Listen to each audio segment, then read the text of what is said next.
and welcome back again to Traveling in Food and Empire Channel. So, magandang araw po sa inyong lahat. Kamusta po kayo? See, nakikita niyo po, I am here now in our bathroom because I want to share you something.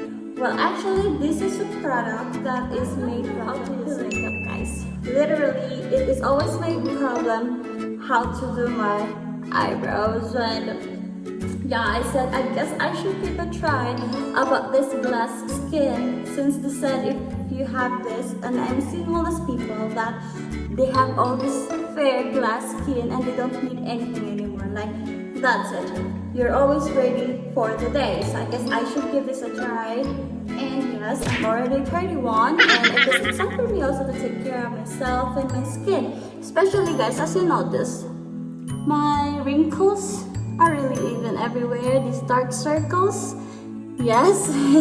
Especially if you're a mother and a YouTuber, you for sure could relate why I have this dark circle here. And this is as well. Hindi ako tagyawatin. No, hindi ako tagyawatin na tao. Nagkakatagyawat lang ako once my period is coming or I got my period. Pero eto ang problema ko kasi marami akong ganito. Ano tawag ito? Pickles? Or yung parang pag magsi-selfie ka, yung makikita talaga sila. And it looks like dirt in the pictures. And kaya kailangan ko siya lagi tabunan ng moisturizer and powder. Gumagamit ako ng Maybelline powder compact. Yun na.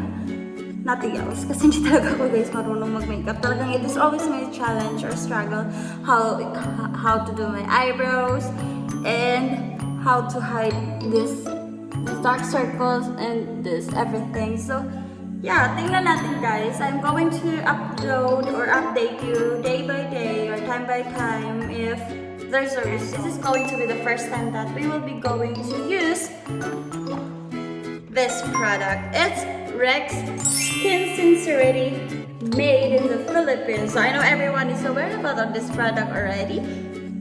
It's really famous now in the Philippines. As you see in Facebook, you are getting a lot of good results from this product. So unbox this, guys. So here is the soap, as you see. This said it will last for like a month.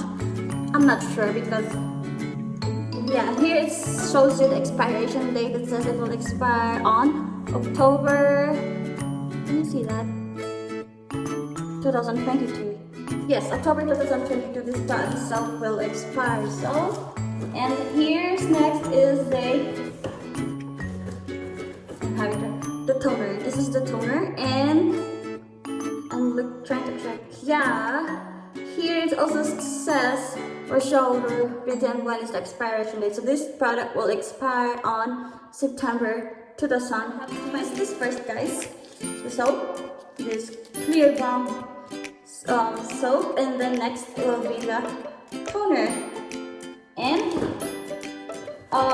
these are, by the way, the creams. So here it shows day. There, you see it. Does this really work? Is something like this? This is a day. It shows here day. There, day. And this is what I'm going to use for the daytime. But it's already nighttime here in Germany, so I'm just gonna put it here. And this is for the night. So this is what I'm going to use tonight.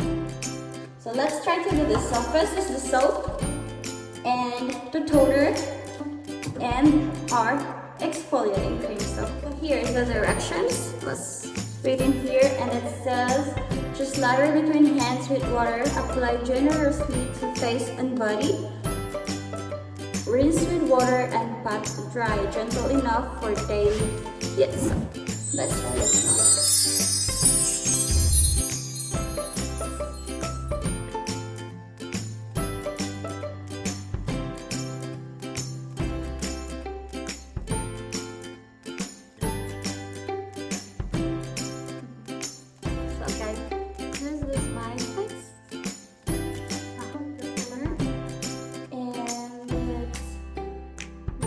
Just have to use the cotton pads to apply it to my skin. Okay, let's try this too. After doing this, So make sure guys to put this all over your face and also to your neck, and try to put not too much amount because this one is really strong. And also make sure to put it mild and gentle to your skin and to your neck, especially to your face. Let's try now to put the cream. After cleansing the phone, apply up the layer. Then we're going to bed. No need to rinse. So, okay, thin layer. So, yung kailangan mo kapag. Okay.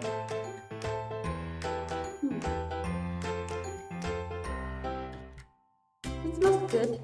That's it. How it looks good. Okay. It smells good, siya guys. Akala mo. This is sabi kailangan daw just a thin layer. So, hindi natin kailangan kapag. And hindi na siya kailangan banlawan. So, we will just let it stay there overnight. Bukas na natin babanawan siya. So, like I said guys, we only need to put a small amount and no need to rinse. Make sure to put also cream to your neck, not only to your face.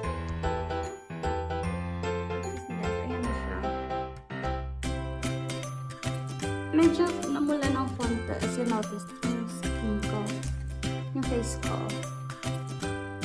Pero this said on the reviews, it will get worse but after few days, hindi mo talaga maramdaman yung hapon. Day 2. Good morning guys, it's the second day. Like last night we started already our Clearbomb. And I used that one last night, the exfoliating night cream. So this morning, I already washed my face using the exfoliating soap, and now I am toning my face before I go to work. And yes guys, I feel hot day. Really. But the seller or the girl I bought my product, she told me that I have to use cold water when I am washing my face para hindi daw ganun kahapon, para yung hapde. But it's just the second day, so it will get worse maybe tomorrow thing. Kaya Tiis Ganda tayo. Then I'm going now to use this. It's still silk kasi hindi ko pa siya nagagamit. It's the second day, like I said. This is daytime. For the daytime, the moisturizer.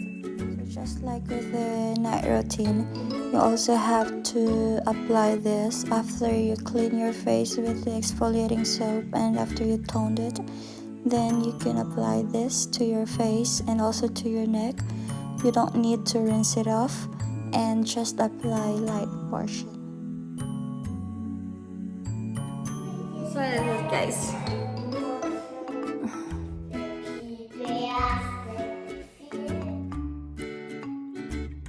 Day 3. Matawa.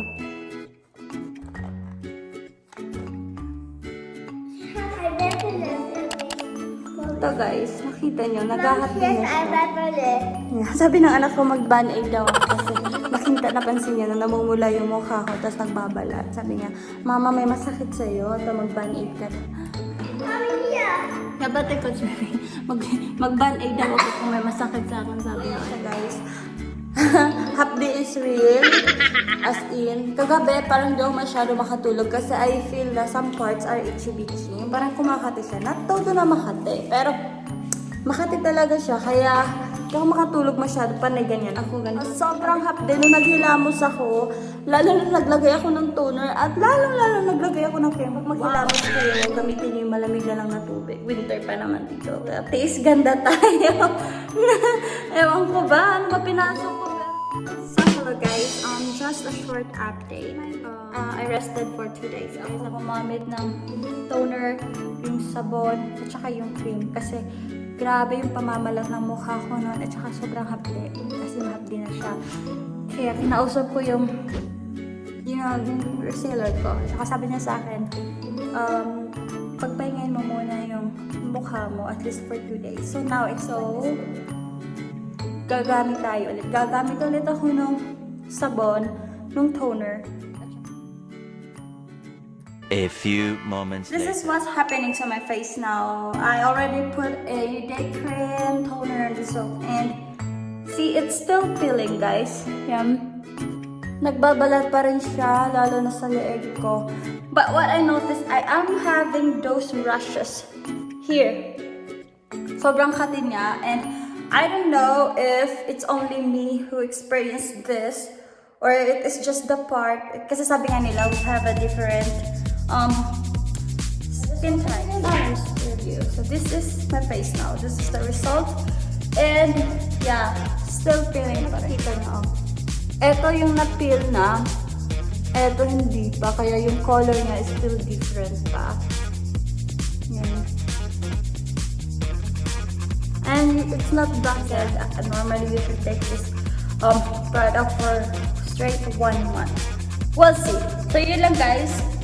Ito lang yung concern ko. Yung dito sa likod.